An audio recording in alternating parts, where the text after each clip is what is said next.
ये एक हफ्ता बहुत ज्यादा इंपॉर्टेंट है। री नीट केवल आपकी एकेडमिक्स का टेस्ट नहीं होगा, री नीट आपके पेशेंस का, आपकी पॉजिटिविटी का भी टेस्ट होगा। तो कुल मिलाकर आप में से हर किसी का स्ट्रेस लेवल बहुत ज्यादा इंक्रीज है और इस समय पर बहुत इंपॉर्टेंट होगा ये लास्ट 1 वीक। हेलो मेरे सभी नादान परिंदों, मैं हूं डॉक्टर आकांक्षा अग्रवाल, आपकी गुरु मां। और अब री नीट 2026 को रह गया है ऑलमोस्ट 1 वीक। ये एक हफ्ता बहुत ज्यादा इंपॉर्टेंट है। क्यों है? क्योंकि इसमें कुछ चीजें जो आप शायद कर रहे होंगे, मुझे कमेंट बॉक्स में बताना, वो आपको एब्सोल्युटली स्टॉप करनी होंगी। मेरे प्यारे नादान परिंदों, अगर आप मुझसे कहेंगे, इनफैक्ट जब मैं सोच रही थी कि मैं आप लोगों को किस तरह से हेल्प कर सकती हूँ इस लास्ट 1 वीक में, तो मुझे ये बात रियलाइज हुई और मैं ये बात आपको भी कम्युनिकेट करना चाहती हूँ कि जो नॉर्मली नीट का एग्जाम होता था और ये जो री नीट हो रहा है, इसमें मेन डिफरेंस क्या है? इसमें मेन डिफरेंस है यहां से और यहां से स्टेबल रहने का। मेरे नादान परिंदों, आप लोग इतनी ज्यादा नेगेटिविटी को ऑलरेडी टॉलरेट कर चुके हैं, इतने मेस को टॉलरेट कर चुके हैं। कई स्टूडेंट्स जिनके शायद 3rd मे वाले एग्जाम में कट ऑफ के ऊपर मार्क्स आ रहे होंगे, वो बहुत ज्यादा स्ट्रेस में होंगे। कई स्टूडेंट्स जिनके कम मार्क्स आ रहे होंगे, उनके शायद, बहुत सारे बच्चों ने मुझसे शेयर किया, फैमिली प्रेशर्स हो रहे हैं कि बस अब भगवान ने ये दूसरा मौका दिया, अब 1 महीने में फोड़ देना। और शायद उस बच्चे के 350, 400, 450, 500 आ रहे हैं और वो बहुत स्ट्रेस में है कि मैं इस 1 महीने में कैसे फोड़ दूं। तो मेरे प्यारे नादान परिंदों, कुल मिलाकर हर कोई स्ट्रेस में है। वो बच्चे भी स्ट्रेस में होंगे जिनके कट ऑफ के थोड़ा कम आ रहे थे, 550, 550 पे रह रहे थे, उन्हें लग रहा था पता नहीं सिलेक्शन होगा या नहीं। उनके लिए भी ये एक दूसरा मौके की तरह था। तो कुल मिलाकर आप में से हर किसी का स्ट्रेस लेवल बहुत ज्यादा इंक्रीज्ड है और इस समय पर बहुत इंपॉर्टेंट होगा ये लास्ट 1 वीक। मैं आपके साथ मेरे एक्सपीरियंस से कुछ बातें शेयर कर रही हूं। आप इसमें से क्या क्या कर रहे हैं मुझे कमेंट बॉक्स में आज बताना और मुझसे प्रॉमिस करना, अपनी गुरु मां से वादा करना कि ये आपको नहीं करना है। देखिए, सबसे पहले आप में से बहुत सारे बच्चे होंगे जो ओवर थिंकिंग कर रहे होंगे, जिन्हें ऐसा लग रहा होगा कि मैं आखिर अब ऐसा क्या कर लूं, जैसे फॉर एग्जाम्पल मैं कुछ नया पढ़ लेता हूं। नहीं बेटा, कुछ नया नहीं पढ़ना। आपने जितना पढ़ा हुआ है उसमें से जो इंपॉर्टेंट है आपको मालूम ही है, और अगर आप वो बार बार भूलते हैं तो उसको सिर्फ रिवाइज कर लीजिए। अब आप केवल इंपॉर्टेंट चीजों का रिवीजन करेंगे, ओनली रिवीजन। आप क्वेश्चन प्रैक्टिस भी कर सकते हैं उसी पार्ट की।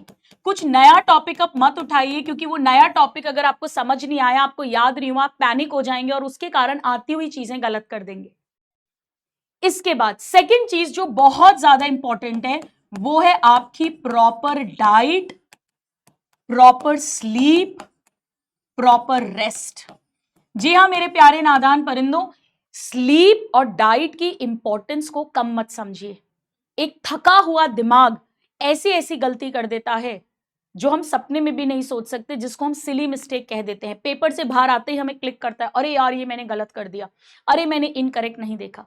ये बहुत इंपॉर्टेंट है कि आप अच्छे से 6 से 8 घंटे की अपनी नींद लीजिए और प्रॉपर डाइट लीजिए, घर का खाना खाइए। अगर हॉस्टल में भी हैं तो कोशिश करके बाहर का ऑयली फूड, स्ट्रीट फूड, ये सब मत लीजिए।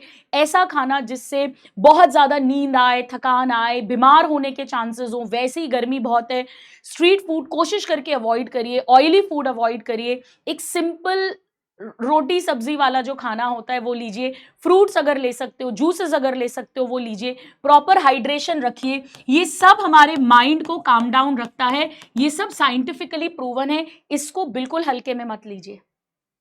इसके अलावा एक और बहुत इंपॉर्टेंट चीज है, बताइएगा कितने बच्चे करते हैं, और वो है ओवर सोशल मीडिया। आप लोग सोशल मीडिया देखते रहते हैं, री नीट के बारे में कोई खबर आई है क्या, फिर से कहीं पेपर लीक तो नहीं हो गया है। आप लोग डूम स्क्रॉलिंग करते रहते हो बेटा, डूम स्क्रॉलिंग करते रहते हो। बस यूं ही बैठे बैठे बैठे बैठे उंगली चलती रहती है, पता ही नहीं चलता कब 5 मिनट सोचा था, आधा घंटा निकल गया, 1 घंटा निकल गया, 2 घंटे निकल गए। दिमाग में एकदम फॉगिंग हो जाती है बेटा, ब्रेन फॉग, समझ ही नहीं आता, समझ ही नहीं आता क्या करें क्या नहीं करें। प्लीज ये मत करिए, please don't do this, no no no. आप जो भी एक इंस्टीट्यूट में, ऑफलाइन ऑनलाइन जहां भी फॉलो करते हैं, वहां से जो भी इंपॉर्टेंट इंफॉर्मेशन आएगी आपके पास में आ जाएगी। प्लीज इस समय पर अपना टाइम वेस्ट मत करिए। इस समय पर बहुत इंपॉर्टेंट है अपने टाइम को सही ढंग से मैनेज करना। और मैं आपको ईमानदारी की बात बताऊं, ईमानदारी की बात, अगर आपने अपना टाइम वेस्टेज छोड़ दिया, टाइम वेस्टेज ये सब करने में अगर आपने जो आप समय खराब करते हो छोड़ दिया, तो आप बहुत अच्छे से 6 से 8 घंटे की नींद भी ले पाएंगे, और जो आपने सोचा है उस तरीके की प्लान्ड वे में आप स्टडीज भी कर पाएंगे। इस समय बहुत ज्यादा जरूरी है स्टूडेंट्स, अपने आप को नेगेटिविटी से बचाना, किसी भी तरह की टॉक्सिसिटी से बचाना। कोई भी ऐसा इंसान जो आपको और ज्यादा स्ट्रेस में डालता है, आपको और ज्यादा नेगेटिव करता है, प्लीज अ बिग नो। जितना कनेक्शन कट कर सकते हो करो, अगर कनेक्शन कट नहीं कर सकते हो तो 2 कानों का इस्तेमाल करो, एक से सुनो और दूसरे से निकालो, अपने अंदर उसको मत भरने दो। मैं फिर कह रही हूं, रीनीट केवल आपकी एकेडमिक्स का टेस्ट नहीं होगा, रीनीट आपके पेशेंस का, आपकी पॉजिटिविटी का भी टेस्ट होगा। कौन कितने शांत रहकर पॉजिटिविटी के साथ एक नई शुरुआत की तरह मानकर, बिना पुराना बैगेज लिए, बिना ये सोचे कि घर वाले क्या बोलेंगे अगर अभी भी सिलेक्शन नहीं हुआ, या क्या मेरा सिलेक्शन होगा, पिछली बार हो रहा था, या क्या मैं पिछली बार भी कट ऑफ से दूर रह रहा था, इस बार भी तो नहीं हो जाएगा। मैं आपको लिखकर भेज रही हूं, बहुत सारे ऐसे बच्चे होंगे जो इस नेगेटिविटी के कारण, इन कंफ्यूजन्स के कारण, इन डर के कारण, इस एंजाइटी के कारण आते हुए क्वेश्चंस गलत करेंगे, और वो मेन डिफरेंस क्रिएट करेगा सिलेक्शन और ना सिलेक्शन में। तो अगर किसी भी तरह का डर है, एंजाइटी है, अब आप कहोगे गुरु माँ इसको हम मना कैसे करें, ये तो आती ही आती है, मैं समझती हूं ये आएगी। हम लोग तो प्रे करते हैं आपके लिए कि भगवान आपको सही रास्ता दे, आपके मन को हिम्मत दे और ये ना आए, पर ये तो आती है। तो बेटा मैं आपको यहां पर बोलूंगी, प्लीज आप लोग अगर नहीं करते हो तो वाईटी पर देख लेना, 4x4 टेक्निक मैंने सिखाई है, और नाम जप करिए। जिस भी इष्ट को, जिस भी ईश्वर को आप मानते हैं, अगर आप निराकार को मानते हैं तो ओम का नाम जप करिए। इस समय पर हर 2-4 घंटे के बाद, या कम से कम दिन में 2 बार 5-7 मिनट के लिए नाम जप करिए। फॉर एग्जाम्पल अगर आप राम नाम लेते हैं तो राम राम राम राम राम राम, ये आपके थॉट्स कम करेंगे, आपकी नेगेटिविटी कम करेंगे, आपका कॉन्सेंट्रेशन इंप्रूव करेंगे, दोनों चीजें आपकी मेमोरी इंप्रूव करेंगे, आपकी स्लीप पैटर्न को रेगुलराइज करेंगे, आपका दिमाग ठीक रखेंगे, सिली मिस्टेक्स नहीं होने देंगे, आती हुई चीजें गलत नहीं होंगी, चीजें सही तरीके से याद आएंगी। This will do wonders. तो इस समय एक हफ्ते में हमें क्या करना है, हमें इस एक हफ्ते के पहले पूरा एक प्लानर बना लेना है कि मैं किस सब्जेक्ट में क्या क्या पढ़ने वाला हूं। ऐसा नहीं कि आखिर के एक हफ्ते में जितनी सीरीज चल रही हैं वाईटी पर, जिस चैनल पर, वो सारी की सारी देख रहे हो, सारी मैराथन्स देख रहे हो, ऐसा नहीं करना। सिलेक्शन आपसे होगा, जो आप पढ़कर जा रहे हो, जो आपने पूरे साल पढ़ा है, इस एक महीने में पढ़ा है, उसको ढंग से रिवाइज करो। अगर करना भी है तो कोई एक सीरीज देख ली उतना बहुत है, एक सब्जेक्ट में एक टीचर से रिवीजन कर लिया उतना बहुत है। ऐसा नहीं होगा कोई जादू कि अचानक से एक टीचर का ही मैं करूंगा तो ही सिलेक्शन होगा। बेटा अगर उनके सारे क्वेश्चंस छप भी गए तो भी बेटा तुम सही करके आओगे, और तुम कब सही करके आओगे, जब ये सब कुछ फॉलो होगा तो जाकर सिलेक्शन होगा। प्लीज ओवर थिंकिंग मत करिए कि पेपर हार्ड आएगा, पेपर इजी आएगा। सोशल मीडिया पे इंट्रैक्शंस मत करो, इतनी ज्यादा बातें मत करो, कमेंट बॉक्सेस मत देखो, डूम स्क्रॉलिंग मत करो, ब्रेन फॉगिंग मत करो, प्रोक्रास्टिनेशन मत करो, ओवर सोशल मीडिया इंडल्जेंस मत करो।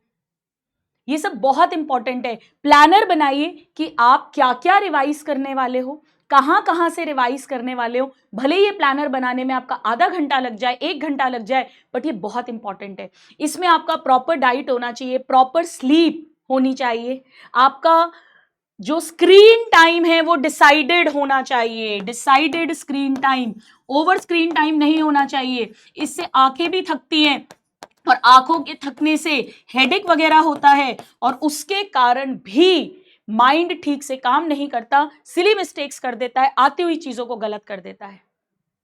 और मैं आपको लिख कर दे रही हूं, अगर आप ईमानदारी से अपनी गुरु मां को बताएंगे तो 80 to 90% स्टूडेंट्स पढ़ाई करते हैं, पढ़ना चाहते हैं, पर क्योंकि वो over thinking, fear, anxiety, negativity, toxicity, over social media, over screen time, time wastage, doom scrolling, ये सब भी साइमल्टेनियसली कर रहे हैं, तो वो खुद ही इतना थक जाते हैं कि उनकी पढ़ाई का आउटपुट कम हो जाता है। वो बैठे तो पूरा दिन रहते हैं किताब खोलकर, बताना कितनों के साथ होता है, पर इफेक्टिव पढ़ाई बहुत कम होती है।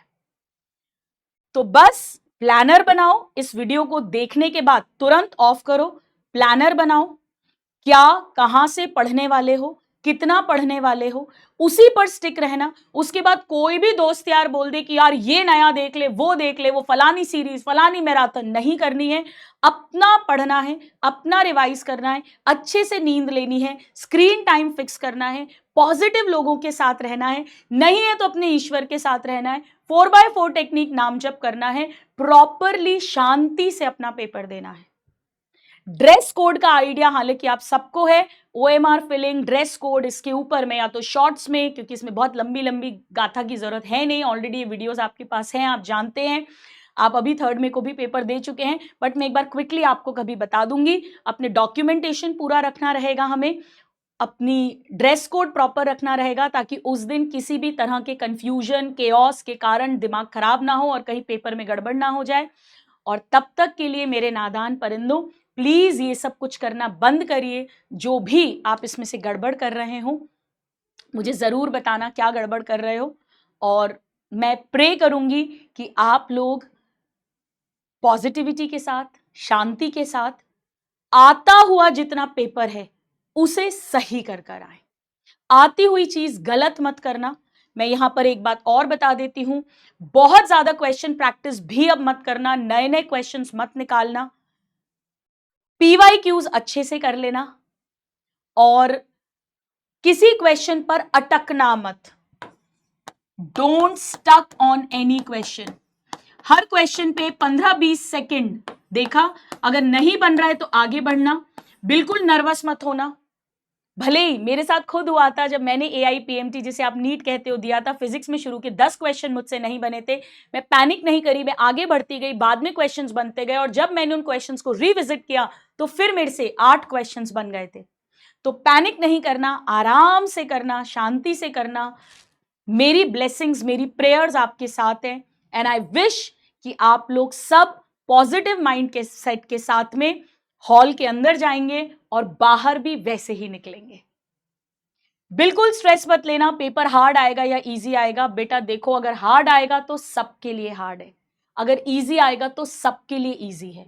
हार्ड आएगा तो कट ऑफ लो चला जाएगा, इजी आएगा तो कट ऑफ हाई चला जाएगा। कुल मिलाकर जो बेस्ट 50,000 से 1 लाख स्टूडेंट्स हैं, उन्हें ही गवर्नमेंट मेडिकल कॉलेज मिलेगा। तो ये सारे स्ट्रेस मत लेना। जो चीजें हमारे हाथ में नहीं है, जिन्हें हम कंट्रोल नहीं कर सकते, उनके कारण उन चीजों को गलत मत करना जो हमारे हाथ में है। आती हुई चीजों को, आते हुए क्वेश्चंस गलत नहीं होने चाहिए। हार्ड पेपर आने के टाइम पैनिक मत करना, ये समझना कि ये सबके लिए हार्ड होगा, कट ऑफ लो जाएगा, मुझे इसमें अपना बेस्ट देना है। और जैसा मैं हमेशा बोलती हूं, always remember, I can only guarantee my efforts, I can not guarantee the results. ये बात हमेशा ध्यान रखना। बिल्कुल ओवर स्ट्रेस मत लेना, हंसते हुए पॉजिटिविटी के साथ अपना बेस्ट देना, और बाकी ईश्वर अच्छा ही करेंगे। किसी को थोड़ा जल्दी जीवन में मंजिल तक पहुंचना हो जाता है, किसी को थोड़ा टाइम लगता है, पर अगर आप सेल्फ ऑनेस्टी रखते हैं, अपने ईमानदार एफर्ट्स करते हैं, तो आप जरूर सही जगह लैंड अप करेंगे। और अगर कोई भी गाइडेंस आपको चाहिए हो तो आप मुझे कमेंट बॉक्स में लिख देना, मैं आपके आंसर सारे कर दूंगी। All the very best, all my blessings, God bless you, take care, all the very best, thank you.